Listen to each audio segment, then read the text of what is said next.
This is Reformed Thinking, the deep dive where we take crucial passages of Scripture, dissect the theological understanding surrounding them, and extract the knowledge you need to grasp the detailed shape of God's saving plan.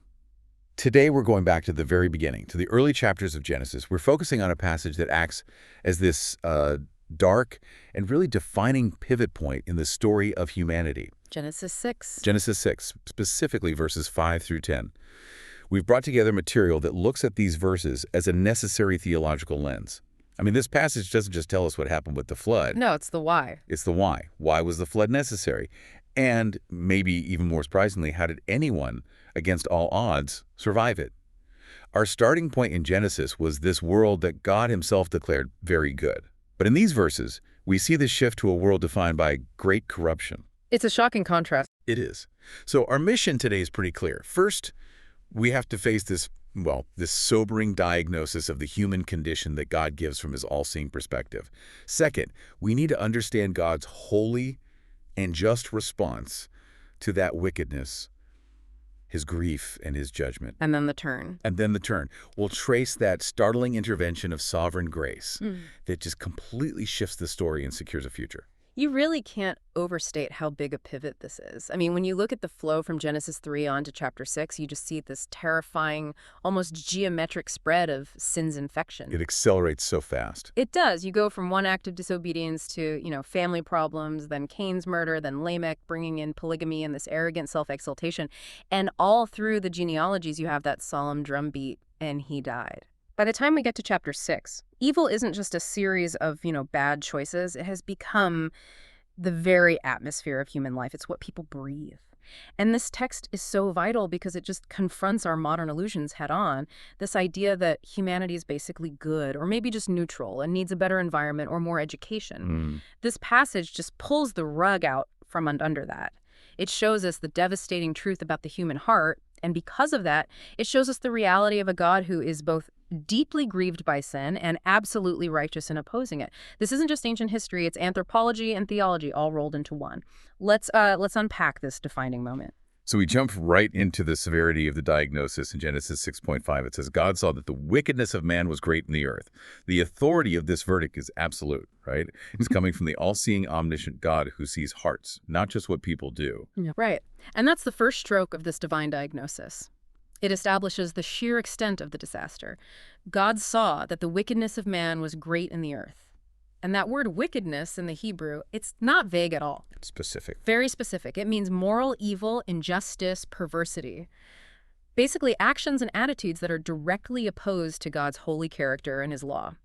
It's everything from oppression and violence to idolatry and spiritual rebellion. And when the text says the wickedness was great in the earth, it's confirming that sin had permeated everything. It was universal. This corruption wasn't just in one rebellious tribe or, one social class. It was everywhere. It had become the overwhelming reality for the whole human race and the entire social order. Sin had gone public. It was the normal, expected way of living. We're talking about a whole civilization just soaked in unchecked self-exaltation, sensuality, violence, and a complete dismissal of the Creator. That picture you're painting is one of total societal breakdown. Violence and injustice are just the law of the land. But the source material we're looking at points out that this diagnosis also has direct consequences for the environment itself. Precisely. We sometimes forget that humanity was put in creation to be its ruler, its vice-regent, tasked with stewardship. Genesis makes it so clear that the environment is broken because the people in it are broken. When the ruler rebels, the world suffers. That's it, exactly. And this stands in such sharp contrast to the very common modern idea that if we just fix the external things, if we pass better laws, offer better education, improve the economy, we'll fix humanity. Right. Genesis 6 tells us the core problem is internal, it's rooted in the heart, and the external world is just groaning under the weight of that internal flaw. And that external corruption, that societal vision, it's really just the backdrop for the more disturbing part of the diagnosis.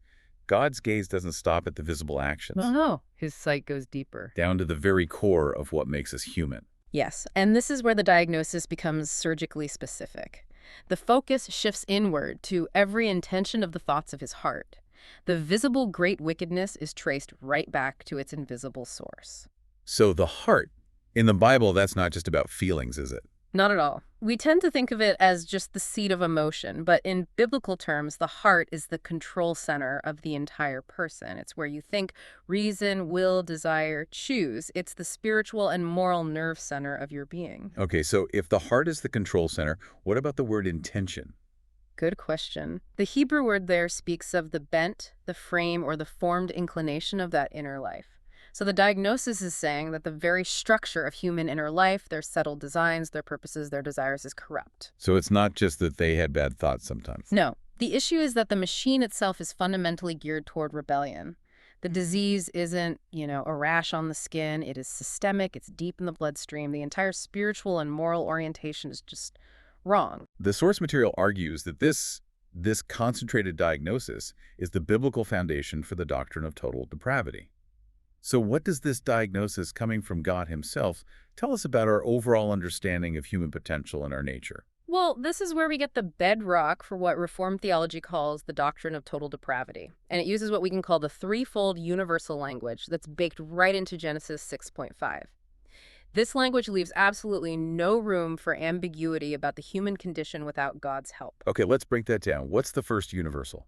First, you have the universal qualifier, every intention. This means there are no exceptions. It's teaching us that the corruption of sin has spread to every single faculty of our being, our mind, our will, our affections, our conscience. So there's no little corner of the human heart that's untouched. No island of moral purity. None. It's not there. Nothing a natural person does is entirely untouched or unmixed with the corruption of self-love and rebellion against God. So if sin extends to every intention, that would rule out the idea of a neutral will or an intellect that's unbiased. That's it. If the intention itself is framed toward evil, then the will is enslaved to its own corrupt desires. It's not that we lose the ability to choose, but we lose the moral ability to choose God or spiritual good apart from His grace. Our choices, no matter how varied they seem, always end up orbiting around self instead of God's glory. Okay, so that's what's the second part? Second, we have the quality of that intention. Only evil. Now, this is the starkest possible denial of the idea of moral mixture. It means that sinful man, working just from his own natural resources, cannot offer anything that is morally pure or spiritually pleasing to a holy God. That's a challenging idea for a lot of people. Yeah. I mean, if it's only evil, what about acts of charity or justice or just human kindness that we see all the time in society? How does the source material handle that? It does, and that's a key distinction we have to make between saving grace and common grace. The fact that society hasn't just completely imploded into pure chaos is a witness to God's common grace, His general restraint of sin in the world. Through things like civil order and conscience. Right, and those charitable acts you mentioned are real, and they benefit humanity. But the source material argues that the motive behind them, when it's done by a heart whose ultimate intention is away from God, is still fundamentally flawed. Can you give an example? Sure. A good deed done for the sake of reputation, or even just a natural affection for one's own child, that's good, relatively speaking, for humanity. But it's not spiritually good in the sight of God because the ultimate orientation is still self-focused rather than God-honoring. It fails the test of holiness even if it passes the test of civility. The moral mixture is absent because their root motivation is corrupt. Okay, so we have every intention and only evil. What's the third universal? The third is the dimension of time. Continually. This rules out any break, any interval of self-generated righteousness. The corrupt orientation isn't on and off. It's present all the time. It is the default setting of the unregenerate heart. So, every, only, continually. Like the threefold verdict. And the theological conclusion is unavoidable. Apart from grace, the natural human heart is entirely oriented away from God and toward evil at all times. This just demolishes all confidence in human nature as a starting point. If we think we have some morally pure corner in our soul, we will never flee to grace. The practical implication of that, then, is huge. If the problem is that deep a congenital heart condition, then no human solution can possibly be enough. Exactly. If the problem is in the thoughts of the heart, then no human program is going to fix it. Not behavioral modification, better laws, public service announcements, or even intensive therapy. Those can only manage the symptoms. At best. They can restrain sin, mask it, or redirect it into more socially acceptable channels, but they cannot perform what you might call heart surgery on the soul. They deal with the symptoms, never the source. Humanity, judged by Genesis 6.5, needs nothing less than a divine intervention, a miracle of grace. What the prophets later promised would be a new heart of flesh to replace the stone. So we've established the scope and depth of human wickedness. Now we have to look at the divine response.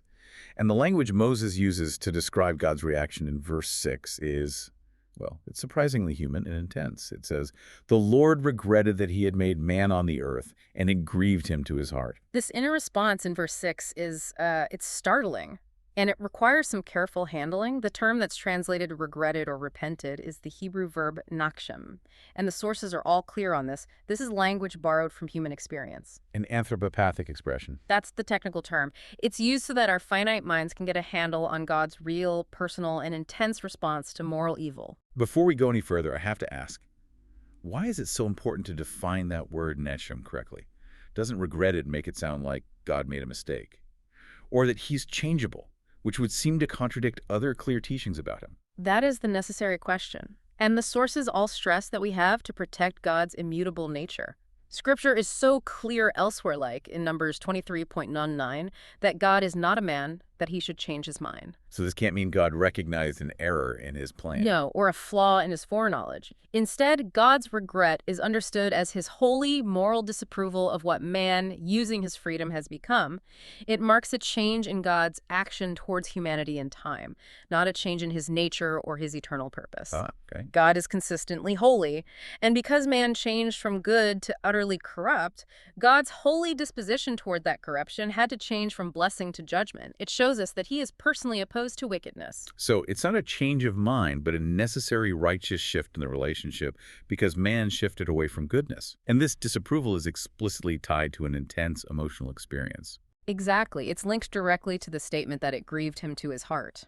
This phrase immediately protects us from the idea that God is some distant, impassive force, a cold, impersonal clockmaker who just wound up the universe and walked away. He's personally and passionately engaged. Right. But his grief isn't mixed with surprise or disappointment or weakness like our grief is. It is the grief of perfect holiness and perfect love being betrayed. His grief is his real, righteous opposition to the evil that now fills the earth. Sin, therefore, isn't just breaking some arbitrary cosmic rule. It's an offense against the personal, loving God who made man in his image. It's a betrayal of that sacred relationship. And this holy grief is the very genesis of his judicial wrath, which is the settled moral revulsion of a holy God who can never ever be neutral toward wickedness. That's a key connection. Holy grief leads to judicial resolve. But this is still a concept that, a lot of people today struggle with. We're comfortable with a God of love and grief, but much less comfortable with the idea of God's wrath. How do the sources help us reconcile God's overwhelming love, which grieved over humanity, with the fact that he chose to blot out almost the entire human race? This is the central theological tension this passage forces us to hold. The sources argue that the grief of verse 6 makes the judgment of verse 7 necessary. The two are inseparable aspects of his holiness. If God truly grieved over the wickedness, the violence, the oppression, the moral evil, he must act against it to uphold justice and goodness. So his love demands his justice. Think about it this way.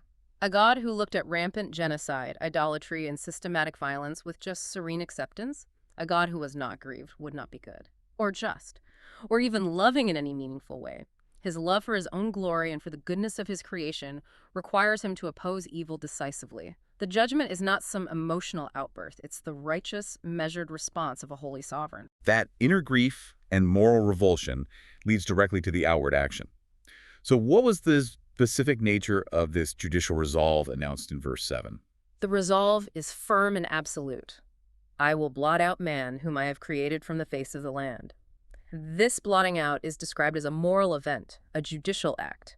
The Hebrew term brings up this powerful image of wiping ink from a scroll. Or erasing a name from a record. Exactly. Humanity, as a collective, had failed its purpose and forfeited its right to exist by corrupting itself so completely. And the judgment was comprehensive. It wasn't just man. Right. It included beast and creeping thing and bird of the heavens, and that sweeping nature is highly significant.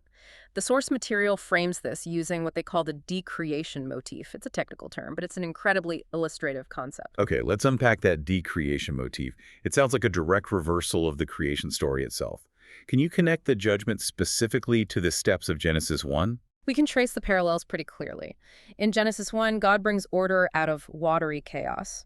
In Genesis 6 and 7, God returns the earth, in part, to chaos through the waters. Hmm. Creation starts with the separation of the waters above and the waters below. The flood is the reversal of that, where the fountains of the great deep and the windows of the heavens are open, mixing the waters again. It's a deliberate undoing of order. And what about the animals? Well, in creation, man was given dominion over the animals. Because the ruler man, the vice-regent, rebelled and polluted the realm through violence and sin, the realm is undone with him. The animals are judged because they are part of the sphere over which the corrupt ruler had charge.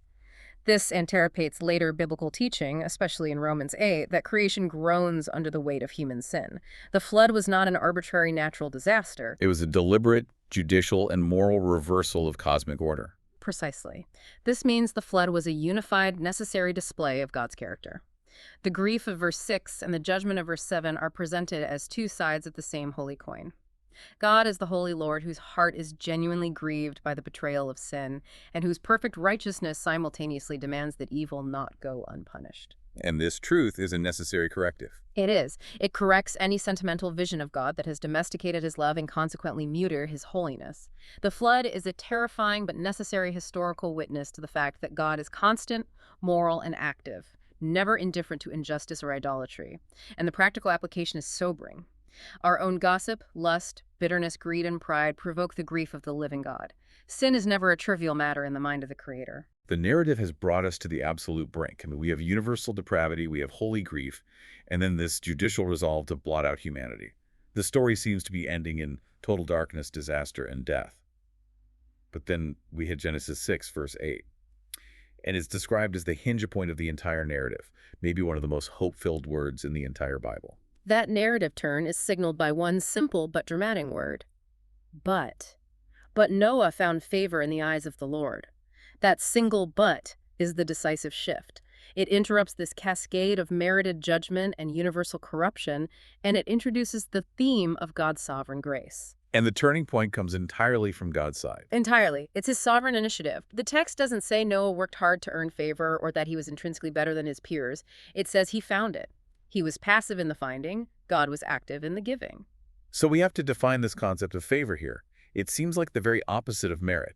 It is. The Hebrew word for favor is chen, and it carries the idea of grace, defined as underserved kindness shown by a superior to someone who has absolutely no claim on it. Given the description of the human heart just a few verses earlier, every intention being only evil continually, Noah, by definition, must have been just as incapable of earning salvation as everyone else. So this establishes the principle that carries through all of Scripture. If anyone is going to be saved from the universal torrent of judgment, it must be purely by God's unmerited grace. The sheer contrast here is breathtaking. God looks at the whole world and sees wickedness, grief, and judgment, but then he looks at one man, Noah, and chooses to apply favor. And this grace doesn't just secure Noah's life, it secures the entire redemptive line stretching forward. How does God's favor then show up in a practical way in terms of rescue? It shows up immediately in the provision of the ark. The judicial act of judgment is met with the gracious act of provision. God doesn't just forgive Noah, he commands Noah to build the very structure of salvation.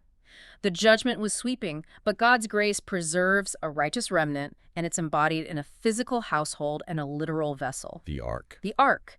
Therefore, it becomes this massive pattern that sets the stage for the entire gospel narrative. The great theological analysis of this passage really focuses on this connection. The ark foreshadows the ultimate, final response to human wickedness. We have to elaborate on this. How does a physical ark, built to escape floodwaters, connect all the way to Christ and the cross?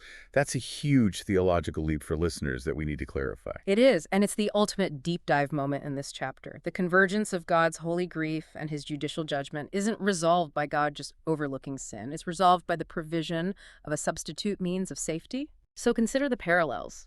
The ark was the only safe place when the waters of judgment rose.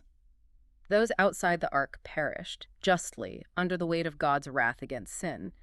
Those inside were saved not because they could swim well, but by the dimensions, the structure, and the covenant commitment of the ark itself. Right. And the water that judged the world actually lifted the ark to safety. Exactly.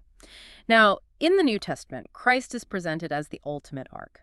The holy grief and judgment of God that humanity deserved didn't just bypass humanity, it converged violently upon Christ at the cross. He became the greater ark of salvation. He bore the wrath that the flood symbolized. So to be in Christ today Is to be hidden, sheltered, and united to the true ark.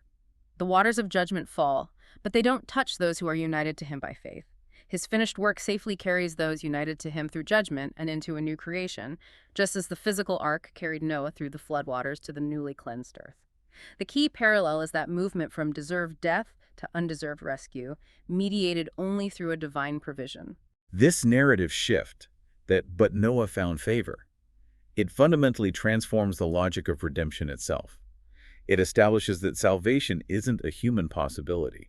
It's a divine decree that shows up in physical action. It absolutely does.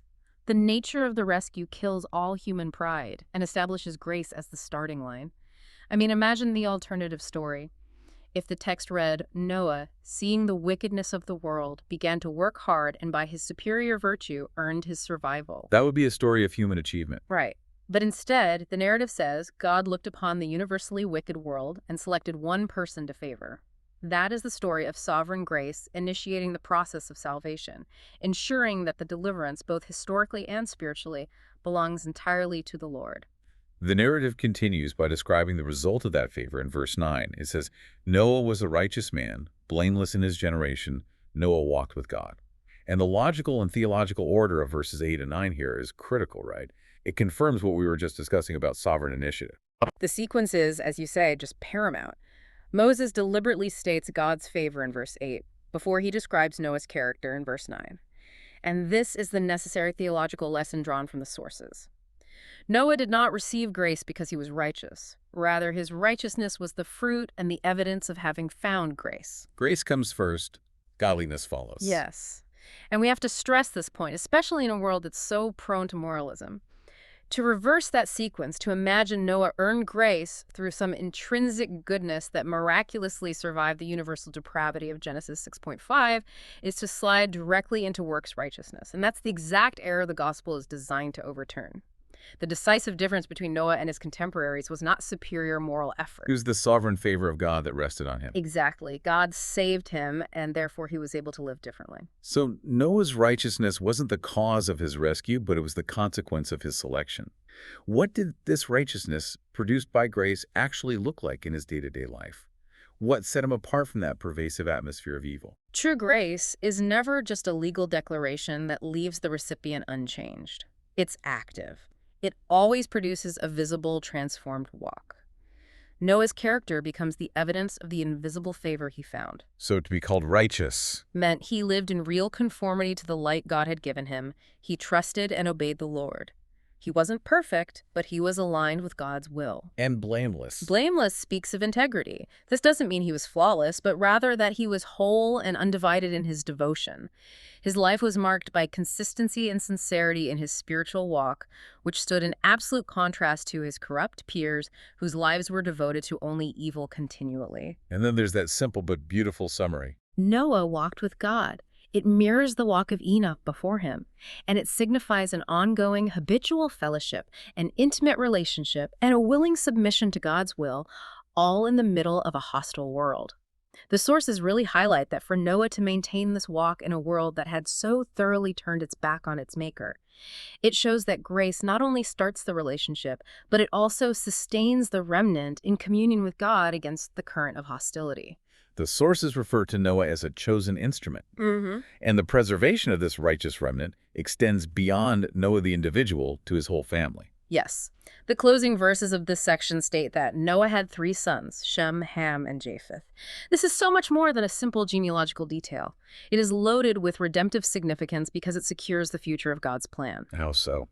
Well, first, in the most physical sense, through this household, Noah, his sons, and their wives, God preserved the human race itself after that judicial blotting out.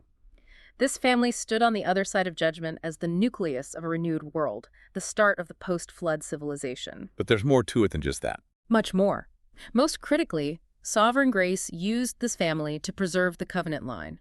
This line, traced specifically through Shem, was essential.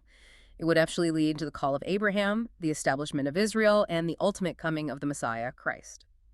Noah isn't just a moral example. He's a chosen instrument, a crucial link in the chain of God's saving purpose that stretches all the way to the cross of Calvary. His preservation was never just about him, it was about securing the promise. Okay, let's zoom out now and consolidate what this deep dive teaches us about the major theological doctrines that shape our faith. Let's start again with that unflinching biblical view of human nature. Doctrinal takeaway number one has to be the necessity of recognizing total depravity. Genesis 6.5 just nails down the biblical diagnosis. It doesn't allow us to claim that humanity is basically good or that sin is only skin deep.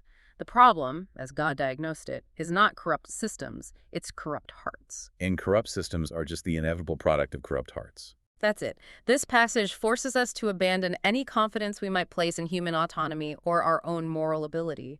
There is no island of neutral innocence within us from which we might, by our own internal effort, climb back to God. If Genesis 6.5 is true, we have to abandon all confidence in self-improvement or moral reform or education as a way of achieving spiritual standing. We need a fundamental alteration, a divine miracle of grace that gives us the ability to turn and walk with God. That view of humanity is necessary for understanding the next great lesson. What does this passage tell us about the character of God, especially in an age that finds concepts like judgment and wrath so difficult to accept? Doctrinal takeaway number two centers on the necessity of God's holiness and wrath. This passage corrects the impulse to domesticate God. God is not the deity who is too nice ever to judge. He is the holy Lord whose heart is genuinely grieved by sin and whose perfect righteousness demands that evil not go unpunished. His actions, his regret, his grief, his judicial resolve, they all reveal that he's personally opposed to wickedness. Yes, he is not indifferent to the suffering caused by injustice or the offense of idolatry. His holy grief and judicial resolve are essential parts of his goodness. They correct any vision of God that has drifted away from the self-disclosed character of the God of the Bible by minimizing his holiness. And the implication for us today is that if we take God's holiness seriously, we have to recognize the gravity of our own sins, no matter how small they seem. Absolutely. The application here is vital. Sin is never a trivial matter. When we allow bitterness or greed or lust or pride to take root, we are participating in the same moral bent that characterized the ancient world. And these intentions provoke the grief of the living God. The flood is a historical demonstration of God's holy character in action, and that character has not and cannot change. Finally, we turn back to the light of the narrative, the great theological principle that stands against the darkness of depravity and judgment. Doctrinal takeaway 3 is salvation by grace alone. The central logic of Genesis 6.8 is pure gospel logic. But Noah found favor. The decisive difference between Noah and the world that was blotted out was solely God's unearned favor. Grace comes first, righteousness follows. It reinforces that sequence perfectly. Salvation is by grace alone, through faith alone, to the glory of God alone. And recognizing this truth does two things at once.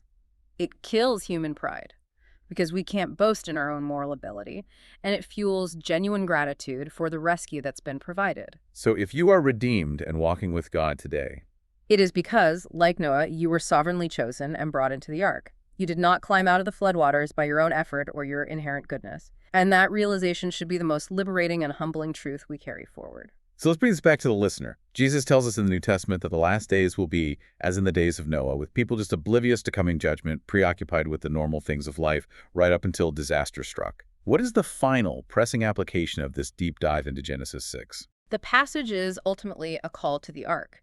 Genesis 6.5 2-pen functions as a divine warning that God's patience, vast as it is, will not last forever. But in the same breath, it announces that the ark is available. Our current age, which is often so intoxicated with technological progress and self-expression, is largely blind to the reality of divine judgment because it has forgotten the biblical diagnosis of the human heart. The practical implication is clear and urgent. We must flee to Christ in faith. He is the greater Noah, the perfectly righteous one. He is the person who was justly judged for sin so that those united to him could be sheltered and carried safely through the waters of wrath into the new creation. Only union with Christ will save us. Yes. Any reliance on moralism or religious formality or self-reformation apart from him is just standing on the deck of the doomed world, waiting for the fountains of the deep to open. This deep dive into Genesis 6.5 to 10 has taken us on quite a trip.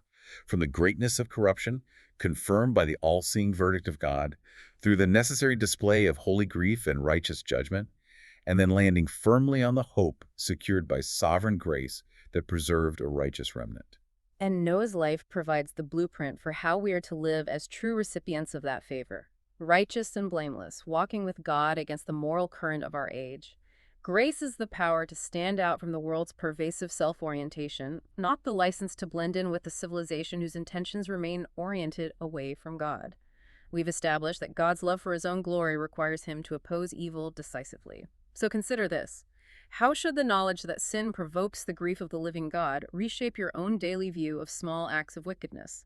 Not just in the world's headline news, but in the most private intentions and thoughts of your own heart. That recognition alone is the start of a renewed walk with God.